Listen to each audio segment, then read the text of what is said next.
Well, hello there, and I hope you're well.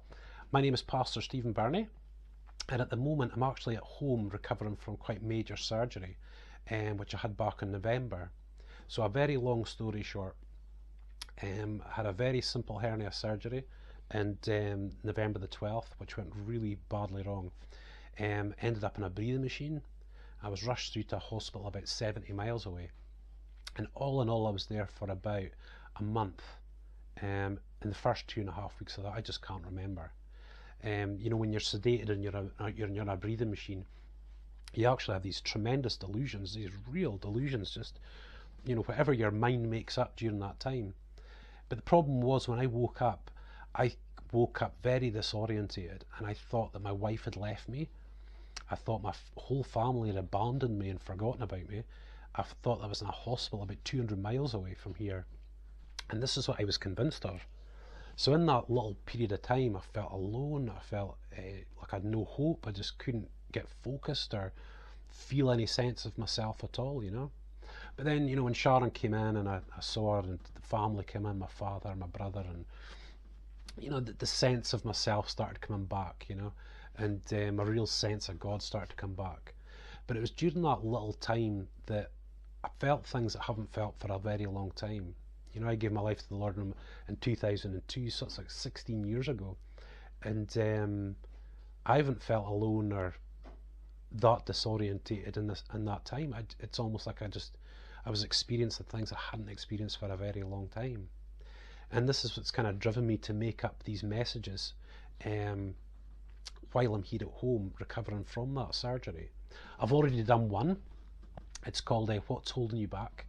And it's a little 10-part series for those that might not necessarily believe in Jesus. And I address maybe 10 issues, 10 main issues that might hold a person back from coming to Jesus. So hopefully in that series, I alleviated some fears and armed a person so that they can really look into it for themselves, really investigate it. Maybe you think your sins are too terrible. Maybe you think you've got this huge dirty sin that you can never tell anyone about. Maybe you've been hurt by church itself. I've addressed these issues in that. So the sort of natural progression that sort of follow on from that is sort of me putting myself in your shoes. If you don't necessarily believe, is saying, well, okay, I've watched these 10 videos. They're all just 10 minutes each. I've watched all of these videos, and yet I want to investigate it. But what would actually happen if I gave my life to Jesus? What are you talking about here? What would actually happen? So in this little series, 7 short 10-minute brief videos, I'm going to show you the stages that you will go through if you were to give your heart to the Lord. And of course the hope always is that it would alleviate any fear from round about it and really arm yourself so that you can really investigate this for yourself, so you can really take this on board and think about it. But this has sort of been my main motivation. It's just that it's horrible to feel something you haven't felt for a very long time. And when you give your life to the Lord, you just don't experience these things in the same way. So in the last series, in the introduction, I'd sort of put it across to whoever was listening. If you've listened to it yourself, then great. It's if I could have one wish, it would be to have a bottle, an imaginary bottle, and bottle the way I feel each and every day, whether it's a good day or a bad day or whatnot, and give it to you to drink.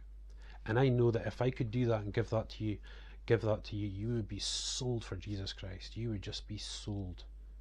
Being a Christian is a very, very different state of mind, a very, very different mindset in life, but it's also very, very real.